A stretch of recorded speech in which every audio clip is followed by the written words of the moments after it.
So another day, panibagong Honda na naman sa shop. So ngayon tutulungan natin yung kapwa car guy natin. Dahil kung maaalala nyo nung Honda Day, makikita nyo sa video na to, nalaglag ang muffler ni boss.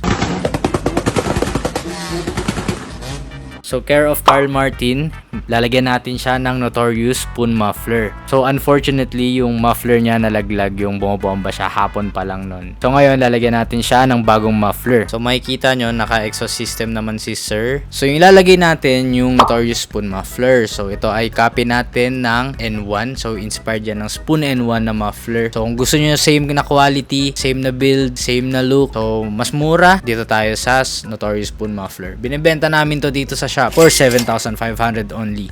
Free install na yun. Kasama na install. Bahala na kayo. Basta dalhin nyo lang sa shop. Meron tayo on stock nyan palagi. So ngayon, welding na nila kuya yung mga muffler natin. So may konti siyang tubo sa dulo. Pero okay lang yun kasi yun talaga yung... So ito palang muffler na to. 2.5 inch inlet to. Puno ng fiber yan. Tsaka stainless yung pinaka body ng muffler. So lahat stainless yan. Pati yung sheet sa loob. Stainless 304 yan. So yan, makikita nyo sila boss. Tuwang-tuwa sila. Kinakabit nila ang sticker ng Notorious Motorsports sa kanilang auto. So ngayon, pakinggan natin yung sound check. Tsaka tignan natin kung malalaglag pa ang kanyang muffler.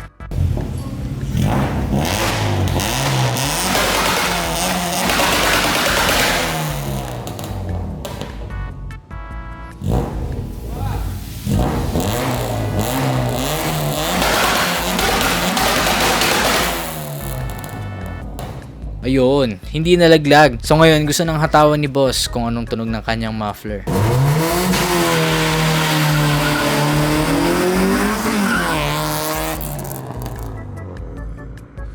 Wow, sobrang solid. Siyempre, gawang Notorious yan eh. Yo, what's up mga homies? Meron na naman tayo isang kaibigan na natulungan na nalaglagan ng tambucho nung last Honda Day 7. Boss, ano masasabi mo sa bagong spoon muffler mo? Boss, ang ganda ng tunog. Notorious na. Notorious kayo papagawa, boss. Alright, may mga gusto pa ba kayong pasalamatan, boss, maliban sa kay Notorious? Siyempre, kay Boss Carl at saka sa Honda Nation Philippines. Boss Ryan, maraming salamat. Siyempre, yun, what's up mga homies? Lahat na mga gusto magpagawa ng muffler, and then reso, scab, lahat kompleto, straight pipe, lahat, bisita lang kayo kay Notorious Motorsports. And then meron tayong Honda Day. Honda Day 8 this coming January. Kita-kits tayo. 2024. So, thank you sir sa pagbisita sa shop. Alam mo namang sinusuportahan natin yung mga nasa Honda Nation Philippines. So, ayan, congrats on your new muffler sir.